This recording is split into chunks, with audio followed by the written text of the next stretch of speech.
नमस्कार, एक बार फिर आपका इलेक्ट्रिशियन ट्यूटोरियल पर स्वागत है।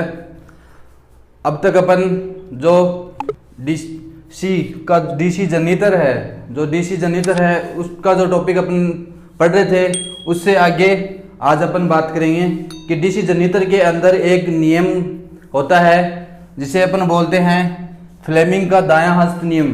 ये जो फ्लेमिंग का दायां हस्त नियम है, ये एक फ्लेमिंग नामक वैज्ञानिक थे जिन्होंने हमें ये नियम दिया था। इस नियम के अंदर सबसे पहले तो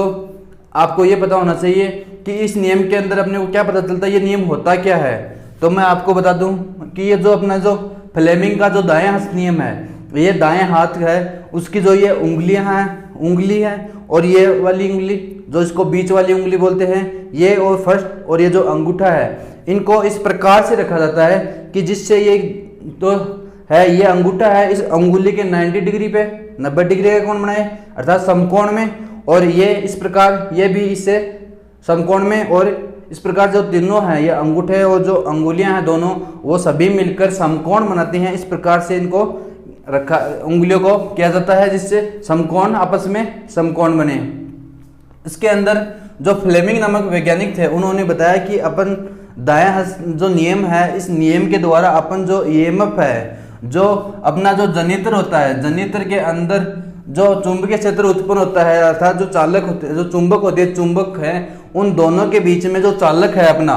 जो चालक है गति करेगा। चालक के अंदर गति करने के बाद में जो चालक है, जो अपने जो चुंबकीय क्षेत्र होता है, ये जो चुंबकीय क्षेत्र होता है, उसको जो चालक है वो काटता है। काटने के कारण उसके अंदर एक बल होता है, वो बल उत्पन्न होता है जिसे अपन क्या बोलते हैं, ईएमएफ बोलते हैं, या जिसे अपन बोलते हैं इलेक्ट्रोमोटिव फोर्स, जिसे कहते हैं विद्युत वाहक बल कहते हैं। ये किसके कारण होता है, चालक के कारण होता है। जो चालक होता है अपना, उस चालक के गति होने के कारण जो चुंबकीय क्षेत्र होता है, जो दो चुंबक है, वो जो दो चुंबक है, इनके जो चारों तरफ अगर अपन दो चुंबक लेते हैं तो उनके जो चारों तरफ है कुछ सीमित सीमा तक एक क्षेत्र उत्पन्न होता है, जिसे अपन बोलते हैं काल्पनिक रेखा। वो उसके अंदर जो होती है, ये चुंबकीय क्षेत्र है, वो गति करता है, और इसके बीच में अपन एक चालक लेके आ गए और इसको घुमाने के कारण जो है ये चुंबकीय क्षेत्र कटा। इसको काटने के कारण हमें क्या प्राप्त हुआ, ईएमएफ प्राप्त हुआ। उसके बाद में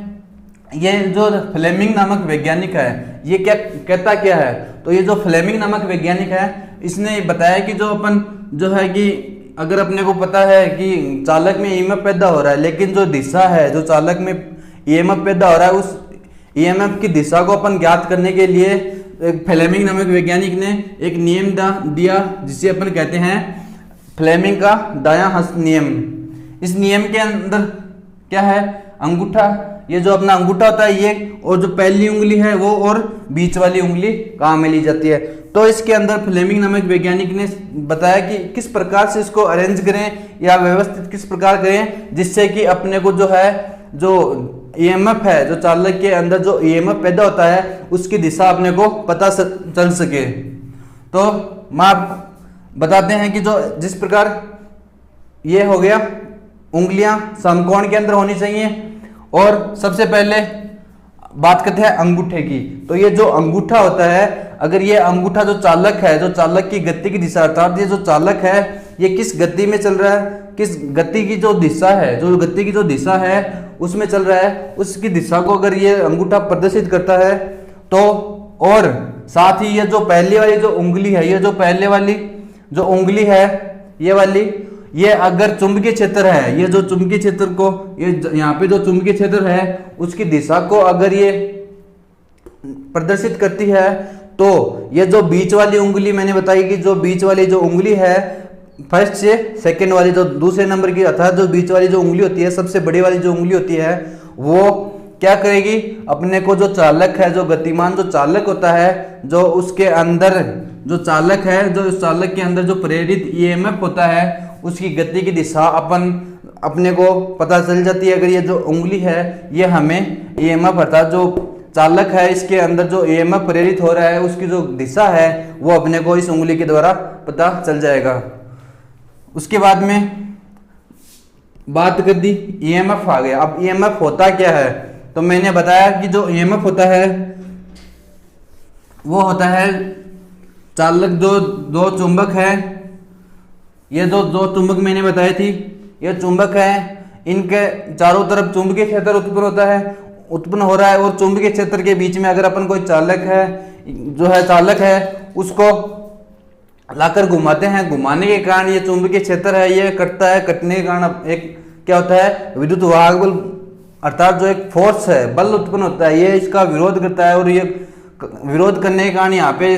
जो बल रेखाएं हैं वो कटती हैं, कटने के कारण इसमें एक बल उत्पन्न होता है और वो होता है अपना ईएमएफ। तो ये ईएमएफ अपने को मिल जाता है और ईएमएफ को अपन जो यहाँ पे जो ब्रुश लगे हुए होते हैं या अपन बोलते हैं कम्यूटेटर है या स्प्लिट रिंग बोलते हैं जिसे अपन बोलते हैं दिक् परिवर्तक है, क्योंकि यहाँ पे दिक् परिवर्तक और जो कम्यूटेटर किस में है, जो अपना डीसी जनरेटर है इसके अंदर अपन क्या काम में लेते हैं, दिक् परिवर्तक काम में लेते हैं। इसीलिए मैं ये जो शब्द है दिक् परिवर्तक या जिसे अपन बोलते हैं कम्यूटेटर, ये मैं काम में ले रहा हूँ। तो अपन यहाँ पे कम्यूटेटर लगाकर डीसी और जो ब्रुश है उसके द्वारा अपन यहाँ से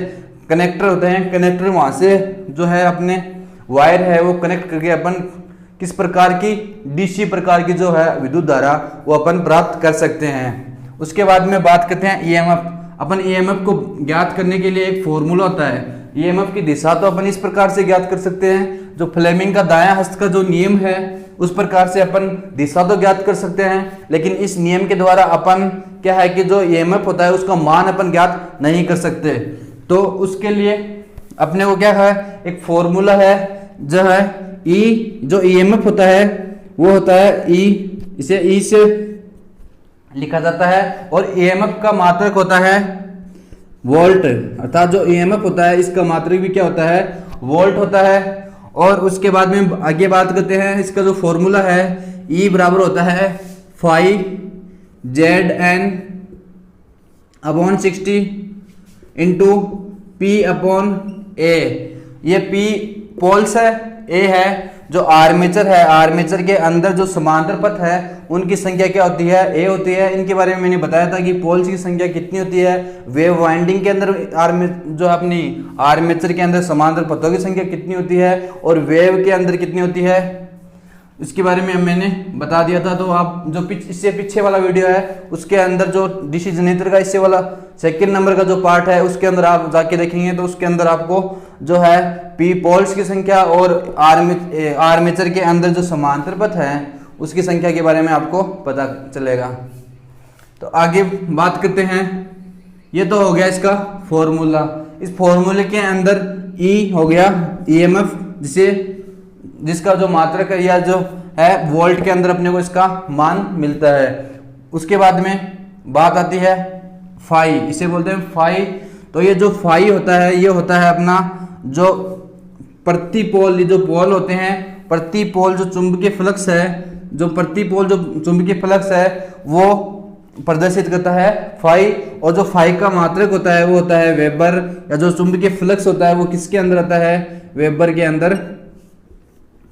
अपने को इसका मान लेते हैं।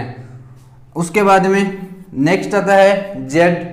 तो ये जेड है वो है चालकों की संख्या। यहाँ पे जो अपने चालक कहाँ में लेते हैं वो चालक है, उनकी संख्या यहाँ पे क्या होती है, जो जेड है वो चालकों की संख्या होती है। उसके बाद में नेक्स्ट आता है एन। ये एन है तो ये जो आर्मेचर है इसकी जो घूर्णन गति है वो आर्मेचर की जो घूर्णन गति है उसका जो मान है वो कितनी आरपीएम है। जो आरपीएम होता है, आरपीएम के अंदर इसका मान देते हैं। जो अपनी आर्मेचर की जो घूर्णन गति है वो यहाँ पे एन उसको प्रदर्शित करता है। उसके बाद में बात करते हैं यह 60, ये कांस्टेंट मान है। उसके बाद में बात करते हैं पी की। तो ये जो पी है हमारे जो है यहाँ पे है पोल्स हैं वो पी करता है। उसके बाद में ए बात करते हैं कि जो अपना आर्मेचर है ये वाला जो हिस्सा है, ये जो आर्मेचर है, ये आर्मेचर के अंदर जो समांतर पथ है, जो समांतर पथों की जो संख्या है वो है ए के द्वारा,